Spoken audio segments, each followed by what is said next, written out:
So in today's video, I'm going to be talking about the pros and the cons of living in the Bay Area versus Texas. Also, I want to quickly thank Daily Upside for sponsoring this video, and I'll talk about them a little bit later in the video. And just a quick background about me if you don't know, I went to UC Berkeley for 4 years, East Bay, pretty much right next to SF. I also lived in San Francisco for the last year, and I've moved back home in Dallas, Texas right now, and this is where I've been my whole life other than those 5 years in the Bay. So hopefully in this video you can get some insights from my experiences, and let's get started. So the first category I want to cover is definitely cost of living, because that's the main reason why people are moving to Texas, right? Let's just compare two studio apartments, one in downtown San Francisco and one in downtown Dallas. So we can see the price per square footage is quite a big difference. And another thing to note too is that a lot of apartments in San Francisco Bay Area do not have AC, because most of the time throughout the year the weather's pretty chilly, not too hot, so you don't really need AC. But on those few days when it gets hot, you'll definitely need a fan. I know a lot of my friends had units in their apartments for those cases. In Dallas, most apartments have AC because it's hot as hell here. People also like to say a reason why you shouldn't move to Texas is because the property taxes are way much higher than California. This is true if we compare the percentages, but a thing to note is that what costs you $1 million in Bay Area might only cost you half of that in Dallas, Texas. So just because your property taxes are higher, since your property is worth less, when you do the math,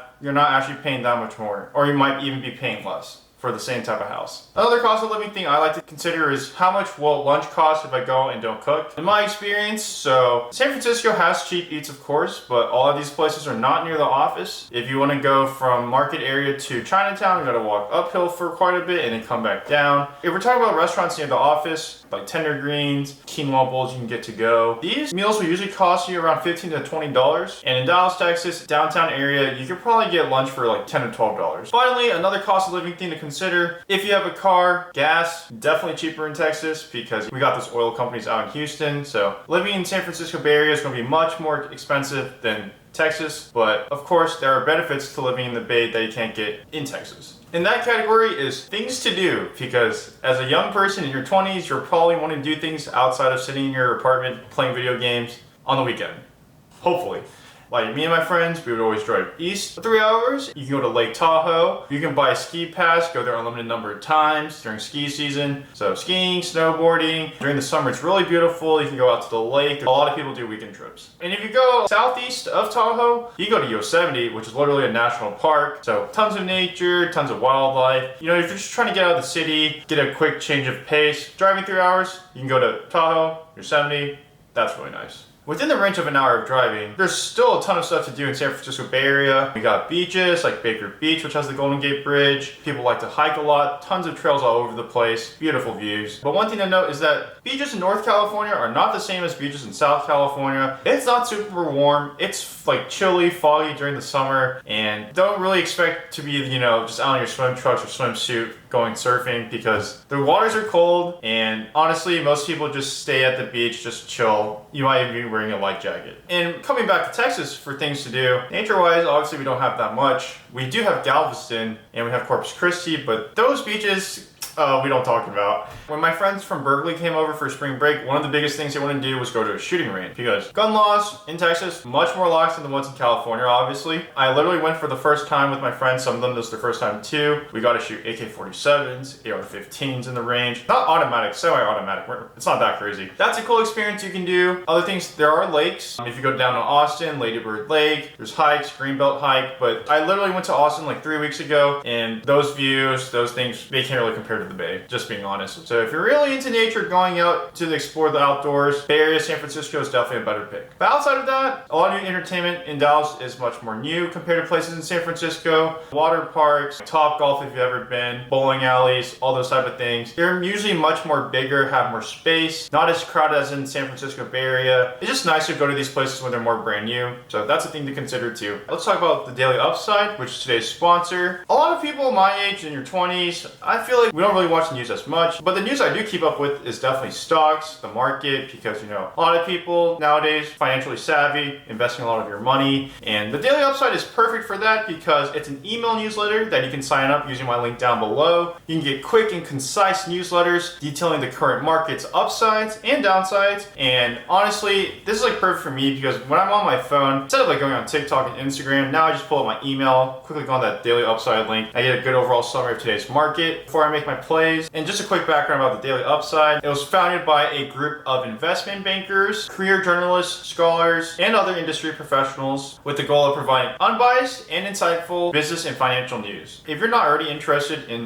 stocks, the market, and you started working, I highly suggest you get into it, and signing up for Daily Upside is a perfect introduction to that. So make sure to use the link down below to sign up for that newsletter. And let's continue on with the video. In our next category, which I think is very important, is what I call overall life quality and safety. So things are not as convenient in San Francisco. If you go to Costco on the weekend, the parking lot's going to be packed. If you go to Trader Joe's, not on like a Monday morning when everyone's working, it's going to be super packed too, long lines, and it's cramped. And owning a car is really expensive in San Francisco too. Because one thing is, let's say you have an apartment complex, you're going to be having to pay like $100 to $200 a month just for your spot in the building. And then once you get out of your paid parking spot in your apartment complex, when you go out and about and drive, when you park in the streets, you're going to have to pay for parking too. And the thing is, everyone's used to paying for parking, so it's not like people aren't willing to pay for parking at expensive spots. So just finding parking is already difficult enough, and then even when you find parking, you got to pay for it, and it might be like a 10-15 minute walk from your actual destination. And if you're not good at driving, not good at parking, it's definitely going to be kind of hard. Like, I'm terrible at parallel parking, so it's a really big difference from driving the suburbs, so just be prepared for that. And also for safety, car break-ins in the Bay Area are very common in like San Francisco, East Bay. And there's like some theft law where if you don't steal over $950, it's not like considered grand theft. So if you go to the police, they really won't do anything, which kind of sucks. So usually the golden rule of thumb is never leave anything in view inside your car. Like if anyone can see anything through your windows, because your windows are definitely going to get smashed. And also like in the trunk too, if people can see stuff from your trunk, they're going to smash those windows too. And in Dallas, Texas, you don't really have this problem. And you also probably heard online, there's lots of homeless people, lots of like drug usage in San Francisco. I think it's a little exaggerated to the point where people like flame about SF. The general area you want to avoid is called the Tenderloin. And other than that, the overall quality of life in the Bay Area, SF, I mean, for weather, just for like perspective, if it's 80 degrees, it's considered a hot day. So we're really spoiled out there. The weather's pretty constant. Usually you can get away with, wearing a t-shirt, light pants, and like maybe a light jacket, and you'll probably be good for the rest of the day. The weather's always around like 60 to 70 degrees and doesn't really fluctuate between the seasons either. And for the overall quality of life, safety in Dallas, driving is a lot easier. The roads are super wide. The city's planned very well, so the roads aren't going all over the place. You don't have two different highways merging into the same one. But the drivers in Texas, I feel like, are a little bit more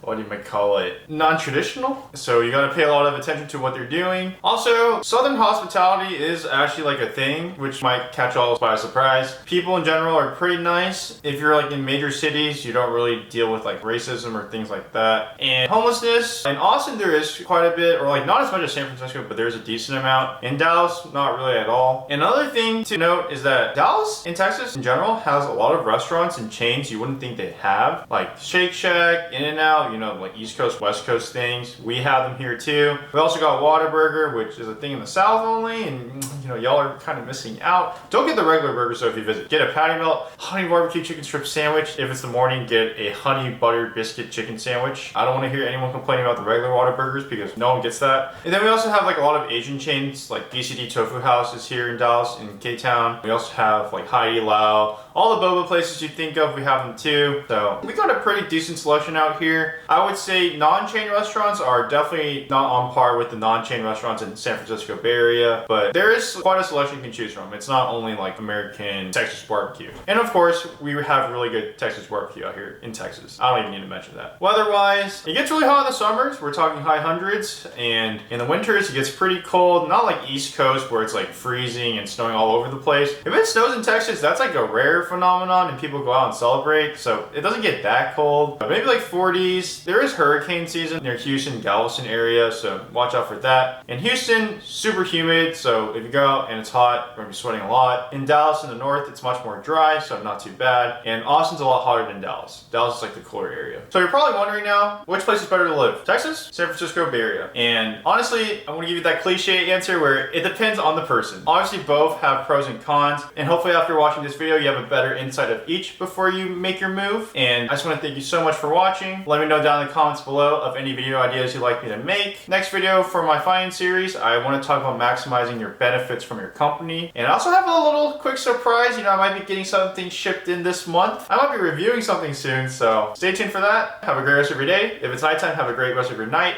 And I'll see you for the next video. Peace. bitch, I got my racks up. I didn't wanna tax us, so I gotta keep all my receipts. Like you with a red dot, leave a pussy red hot. If a bitch wanna take something